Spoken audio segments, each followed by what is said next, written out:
오늘 성경 말씀은 이렇게 말씀합니다. 만물의 마지막이 가까웠기 때문에 우리들에게 정신을 좀 차리고 좀 근신하고 기도를 해라. 참 중요한 요구를 하셨고, 근데 그것보다 더 중요한 건 무엇보다도 앞에서 해도 다 중요하지만 무엇보다도 열심으로 서로 사랑을 해라. 왜냐하면 이 사랑이야말로 상대방의 모든 허물과 죄를 덮어준다. 이렇게 말씀합니다. 사실 이 세상의 원리는 내가 살기 위해서 남을 죽여버리고, 내가 성공하기 위해서 남을 짓밟고, 내가 존재하기 위해서 남의 존재를 말살시켜버립니다. 그러나 하나님께서는 그런 모든 인생들을 내려보시면서 무엇보다도 열심으로 서로 사랑해라. 사랑은 허다한 죄를 덮는다. 라고 말씀해 주셨습니다. 어쨌든 그렇게 제가 주님을 만나고 하룻밤새 뒤집어져서 성령 체험하고, 이제 처음 찾아오는 제일 첫 번째 이 현상이 눈물이에요. 자꾸 눈물 나. 앉아서 눈물 나고, 어제까지만 해도 그렇게 두드려 패던 이 죄수들이 하나 보이 눈물 나고, 둘 보이 눈물 나고, 뒷모습만 봐도 눈물 납니다. 하루는 그렇게 이제 거듭나서 기쁨으로 사는데 제 방에 죄수가 하나 붙잡혀 왔습니다. 보니까 이정하는 죄수인데 키가 187cm예요. 아주 장신입니다. 187cm에 이놈은 청송감호소에서 인생을 포기한 인간입니다. 조금만 열받으면 그만 막 어디서 구하는지 면도칼 사금팔이 구해가 지 동맥을 다 잘라버려. 손목 동맥을 얼마나 많이 잘랐는지 우들두들두들. 왜 잡혀왔나 물어보니까 세상에 이 죄수가 교도관을 두드려 패가지고 중태에 빠뜨렸어요. 그 당시에 제가 그 지역 책임자고 또 조사 담당관이니까 어차피 제가 조사를 해야 돼요. 이제 조사를 마치고 제가 그랬죠. 야 이정아, 너 웬만하면 좀 봐주고 싶어도 봐줄 수가 없다. 너무 끔찍한 일을 네가 저질렀다니 어쩔 수 없이 법 따라서 징벌 먹고 내가 이제 그렇게 처벌 받아야 돼. 그리고 수갑을 채우라 그러고는 데리고 독방을 데려갔어요. 가서 이제 들어가니까 수갑을 채고 잘 따라와서 들어가다가 방에 들어가다가 무슨 마음을 먹었는지 갑자기 휙 돌았어. 돌아서면 저보고 하는 말이, 야 박주임 미안해요. 옛날 성질 같았으면요, 지옥에서 박주임, 그때 성질 같았으면 야 박하자 말자 그냥 주먹이 날아갔을 텐데, 여러분 예수님을 알고 나니까 사람이 반좀 바보가 돼요. 저도 몰래 왜? 왜 하니까 이놈이 뭐 네가 예수 믿어? 내가 성경 좀 읽어봤는데 예수님이 7번씩 7번도 용서해 주랬는데 왜 날 잡아였네? 지혜는 지금 생각 안 하고 뭐 할 말도 없죠. 그냥 집어넣어버렸죠. 지금 딱 잠그니까 들어가냐 말자 악을 쓰고요, 길게 주다가 앞에 있는 쇠철장에 이마를 갖다 박기 시작합니다. 너무 놀래가지고 그 이제 창살 앞에 가서 야 이종아 너 왜 그래? 한데 그새 이 인간 입에 침하고 피를 팍 품고 있다가 제가 앞에 오자마자 눈 깜짝할 새 온 얼굴에 온 정복 앞에 막 피 침 범벅을 덮었었죠. 이제 사무실에 와 있으니까 속이 부들부들 떨립니다. 옷 갈아입고 샤워하고 앉아서도 없고 그거 계속 떨려요. 내 평생 처음으로 그 모욕을 당했잖아요. 그런데 퇴근 무렵 때까지 밥 한 톨 먹지 않냐고 물 한 방울 안 먹고 버티고 있대요. 악으로 깡따구로. 제가 이제 퇴근 때 가봤습니다. 가보니까 누가 말이죠, 마귀의 그 입을 그리면 또 그 얼굴 그리면 딱 맞을 겁니다. 그 순간 장로님은 이전의 모습처럼 화가 치밀어 올랐지만 예수님을 믿고 거듭난 후였기 때문에 억지로 그 상황을 참았습니다. 장로님은 집으로 돌아와 마무리 기도로 그분을 위한 기도를 했다고 했습니다. 기도는 아름답게 했지만 장로님의 마음은 기도와 같지 않았고 그 때문에 죄책감이 있었습니다. 하지만 실제와 기도의 공간의 크기가 크더라도 그 공간 속에는 늘 주님이 계시다는 사실을 기억해야 합니다.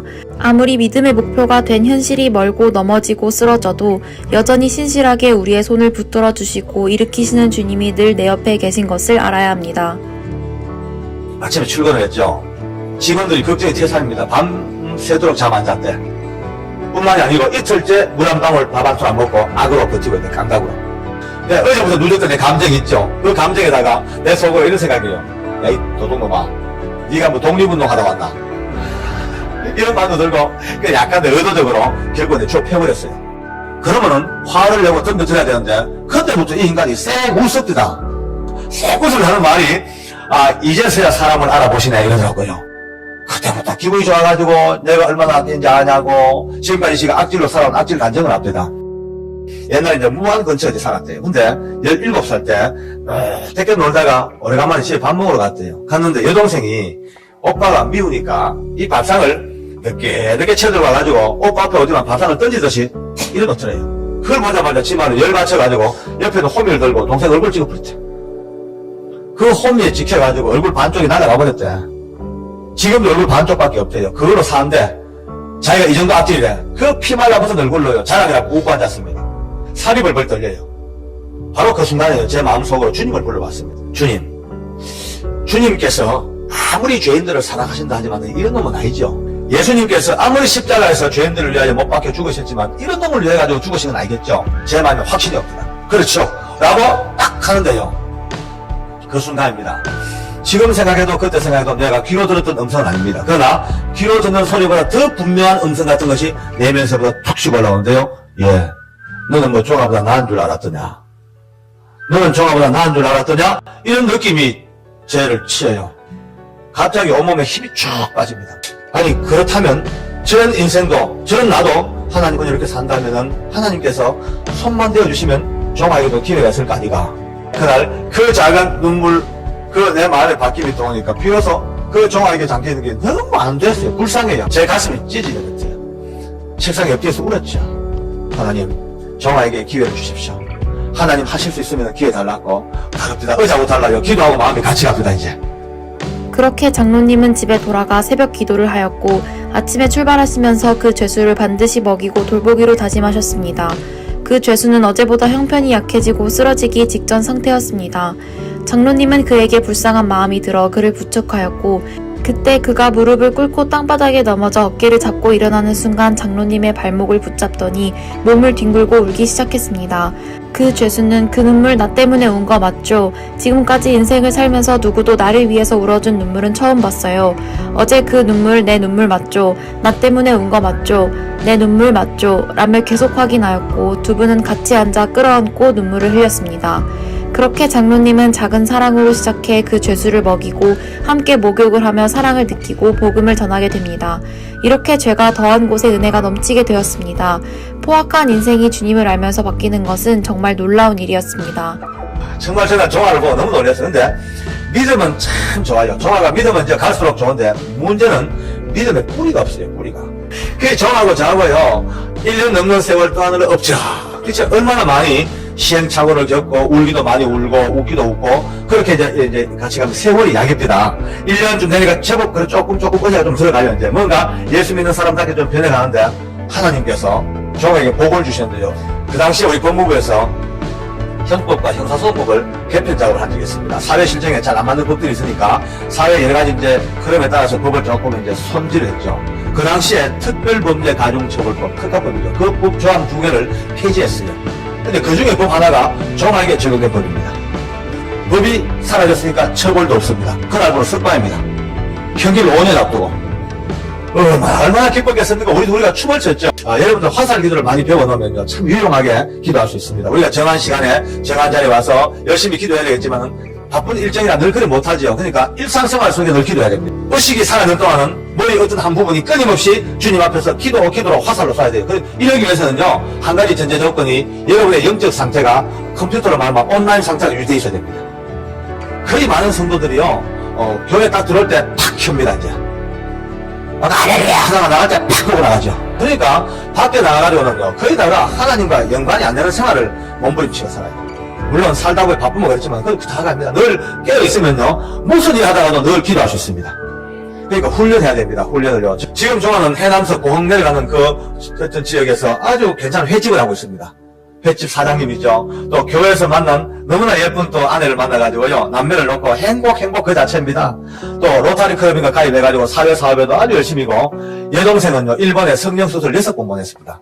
한 번 해가지고 안 돼요. 살이 아파해가지고 1차 성령하고 좀 아물면 또 가서 2차 하고 또 아물면 3차 해가지고 6번째 보내가 완전히 미인을 만들어서 한 살림 뚝 떼줘서 시집가서 너무너무 잘 살고 있습니다. 장로님의 그 작은 사랑 하나, 그 작은 눈물 한 방울이 한 인생의 모든 삶을 뒤바꿔 놓고 그의 그 엄청난 허물과 죄가 다 덮여버리고 그 주변의 모든 것들이 행복으로 덮여가는 것을 보면서 가장 중요한 것은 열심으로 서로 사랑하면서 상대방의 허물과 죄를 덮어주는 이 은혜가 나로부터 말씀으로부터 있어야 한다는 것입니다. 이 이야기가 그저 청송 감옥소에서 만났던 죄수 종아와 장로님의 이야기로 끝나버리지 않고 성령 안에서 다시 한번 이 상황이 뒤바뀌어져서 우리의 삶 속에 종아를 찾는 시간이 되기를 원합니다. 지금도 여러분 인생의 가장 밑바닥에서 힘들고 지쳤던 그 자리에서 누군가가 여러분의 손길과 사랑과 그 어떤 눈물을 기다리면서 몸부림치고 있는 종아가 계속 있음에도 불구하고 못 보고 스쳤는지도 모르죠. 어떨 때는 이 종아가 가족일 수도 있습니다. 부모, 형제, 자식 간에, 부부 간에 껍데기는 그냥 삽니다만은 서로 받은 상처들, 미움, 불신 이런 것들이 다 그 저변에 자리 잡고 있어서 결정적인 순간 그 선을 못 넘어가는 너무나 불행한 가족들을 참 많이 봐요. 어떨 때는 또 종아가 자기 자신일 수 있습니다. 자기 자신. 자기와의 싸움에서 져서 말이죠. 끊임없이 자기를 학대하고, 자기를 미워하고, 자기를 그냥 짓밟고, 자기를 일어서지 못하는 이런 많은 이웃들 봅니다. 여러분과 제가 말씀 안에서 사랑하는 허다한 죄를 덮는 이 말씀을 받았다면 어떤 관계도 어떤 인간을 다 주었으면 이제 듣는 은혜가 있기를 원합니다. 할렐루야. 다 용서하고 듣고 왜? 내가 주님으로부터 덮임을 받았기 때문에. 아멘. 손가락으로 하나를 가르쳐 하나 허물을 들춰내고 하나 미워하고 하나 판단하면 한 손가락은 그를 찔렀지만 손가락 3개는 어림없이 여러분을 찌릅니다. 하나 용서하면 여러분이 3개의 용서를 받습니다. 하나 미워하고 정죄하면 3개의 미움과 정죄가 내게 찾아옵니다. 성령께서 여러분의 심령 속에 만물의 마지막에 가까웠으니 그러므로 너희는 정신 차리고 근신하여 기도하라. 무엇보다도 열심으로 서로 사랑할지니 사랑은 허다한 죄를 덮느니라 고 하신 이 말씀이 영원히 잊지 못할 삶의 지표가 되기를 원합니다.